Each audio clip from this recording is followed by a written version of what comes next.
श्री स्वामी समर्थ. 3 वर्षातून एकदा येणारा आणि अत्यंत शुभ आणि पवित्र महिना म्हणजे अधिकाचा महिना. अधिक महिन्याची अमावस्या ही सोमवारी आलेली आहे, यामुळे ही सोमवती अमावस्या असणार आहे.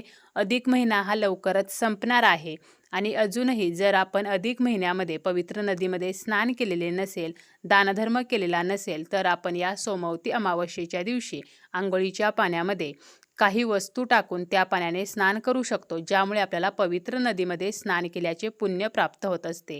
आपण आपल्या राशीनुसार सुद्धा अंघोळीच्या पाण्यामध्ये एक वस्तू टाकू शकतो, ज्यामुळे त्याचे आपल्याला शुभफळ प्राप्त होत असते. अधिक महिन्यामध्ये केलेले स्नान दान याचे आपल्याला अधिकाचे फळ प्राप्त होत असते. अधिक महिन्यामध्ये आपण जी काही पूजा करतो, उपासना करतो, आराधना करतो, तर यामुळे श्रीहरी विष्णूंचा आणि माता लक्ष्मीचा आशीर्वाद आपल्याला प्राप्त होत असतो. तसेच इतर वेळेला केलेल्या पूजेपेक्षा अधिक महिन्यामध्ये केलेल्या पूजेचे आपल्याला कित्येक पटीने जास्त फळ मिळत असते. अधिक महिन्यामध्ये पवित्र नदीमध्ये स्नान करण्याला सुद्धा तेवढेच महत्त्व आहे. परंतु प्रत्येक व्यक्तीला पवित्र नदीमध्ये किंवा गंगेमध्ये जाऊन स्नान करणे हे शक्य होत नाही.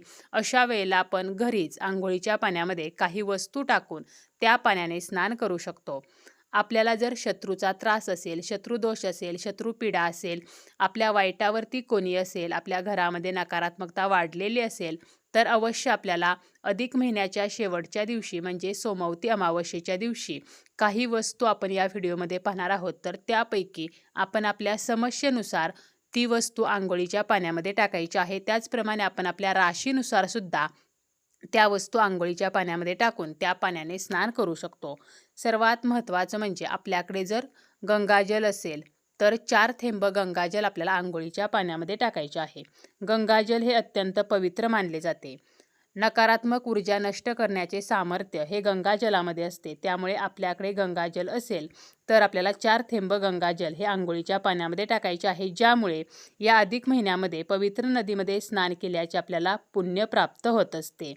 गंगाजल नसेल तर आपण दुसरी वस्तू अंघोळीच्या पाण्यामध्ये टाकू शकतो, ती म्हणजे हळद. ज्योतिषशास्त्रामध्ये हळद ही सकारात्मकतेचे प्रतीक मानलेली आहे.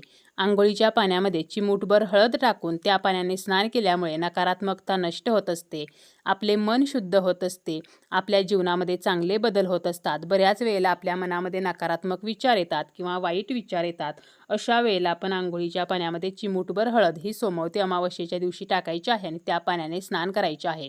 त्याचप्रमाणे हळदीचा संबंध हा गुरुग्रहाशी सुद्धा आहे.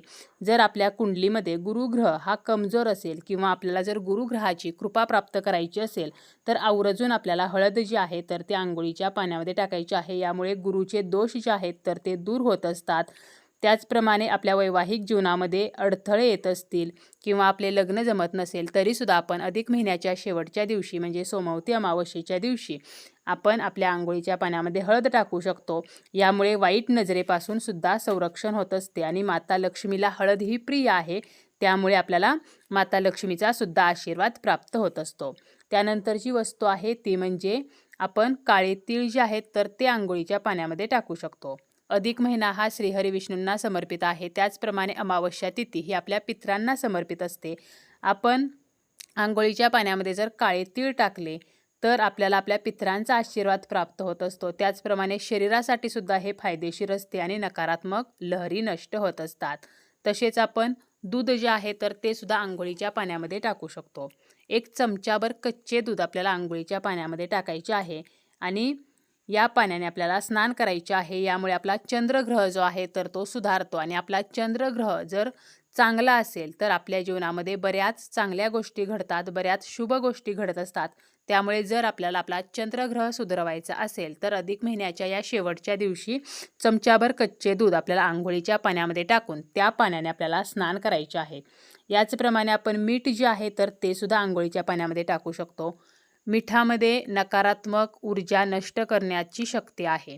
त्यामुळे मिठाचा वापर आपण नकारात्मकता नष्ट करण्यासाठी करत असतो आणि जेव्हा आपण स्नान करताना अंघोळीच्या पाण्यामध्ये थोडेसे मीठ टाकतो आणि त्या पाण्याने स्नान करतो, त्यावेळेला नकारात्मकता नष्ट होते. त्याचप्रमाणे आपल्या स्नायूंच्या वेदनासुद्धा दूर होत असतात. आपल्या शरीरातील रक्तप्रवाहसुद्धा सुरळीत राहतो. जेवढे या वस्तूंना धार्मिक महत्त्व आहे तर तेवढेच वैज्ञानिक महत्त्व देखील आहे. त्यामुळे आपण थोडेसे मीठसुद्धा अंघोळीच्या पाण्यामध्ये टाकू शकतो. त्याचप्रमाणे आपल्याकडे असेल तर आपण चमच्याभर गुलाबजल सुद्धा आंघोळीच्या पाण्यामध्ये टाकू शकतो. नकारात्मकता नष्ट करणारा अत्यंत चांगला पदार्थ म्हणजे कापूर. तर आपल्याला कापूर जो आहे तर तो सुद्धा थोडासा चुरून आंघोळीच्या पाण्यामध्ये टाकायचा आहे. यामुळे आपल्याला डोकेदुखी, अंगदुखीच्या जर समस्या असतील तर त्या नष्ट होतात आणि नकारात्मक शक्तीसुद्धा नष्ट होत असते. या झाल्या वस्तू की ज्या वस्तू आपण आंघोळीच्या पाण्यामध्ये टाकल्याने आपल्याला काय फायदा होणार आहे. याचबरोबर आपण आपल्या राशीनुसार सुद्धा काही वस्तू या आंघोळीच्या पाण्यामध्ये टाकू शकतो. आता कोणत्या राशीच्या व्यक्तीने कोणती वस्तू आंघोळीच्या पाण्यामध्ये या दिवशी टाकायची आहे, तर आपल्या कुंडलीमध्ये ग्रहांची स्थिती जर चांगली नसेल, व्यवस्थित नसेल, तर त्या ग्रहांची स्थिती मजबूत करण्यासाठी आपण आपल्या राशीनुसार या वस्तू ज्या आहेत तर त्या आंघोळीच्या पाण्यामध्ये टाकू शकतो. आता ज्यांची रास ही सिंह आहे तर अशा व्यक्तींनी आंघोळीच्या पाण्यामध्ये लाल फूल टाकायचं आहे. यामुळे आपला सूर्यग्रह शांत होतो आणि सूर्याचे अशुभ प्रभाव हे दूर होत असतात.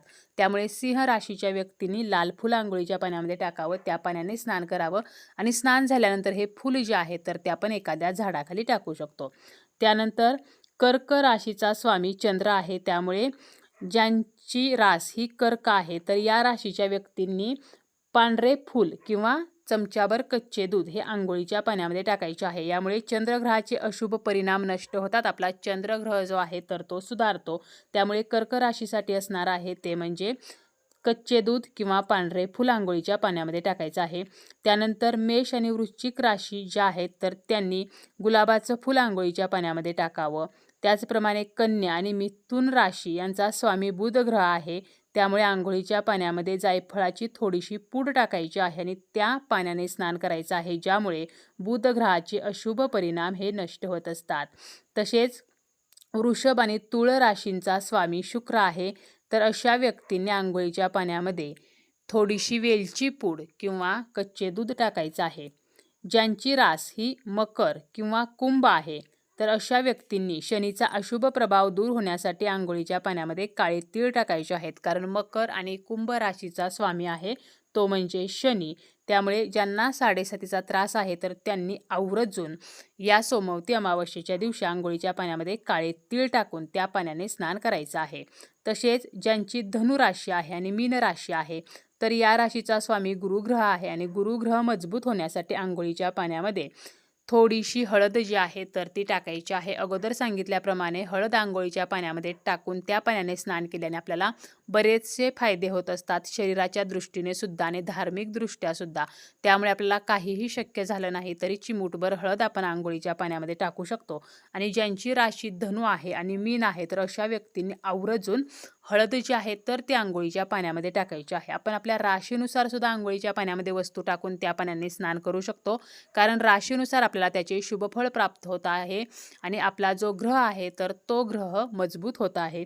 त्याचप्रमाणे राहूचा आणि केतूचा जर आपल्याला त्रास होत असेल किंवा राहूच्या आणि केतूच्या अशुभ प्रभावापासून आपल्याला स्वतःचं संरक्षण करायचं असेल तर अशा व्यक्तींनी आंघोळीच्या पाण्यामध्ये लाल चंदन मिसळून त्या पाण्याने स्नान करायचं आहे. यामुळे राहू व केतू शांत होतात.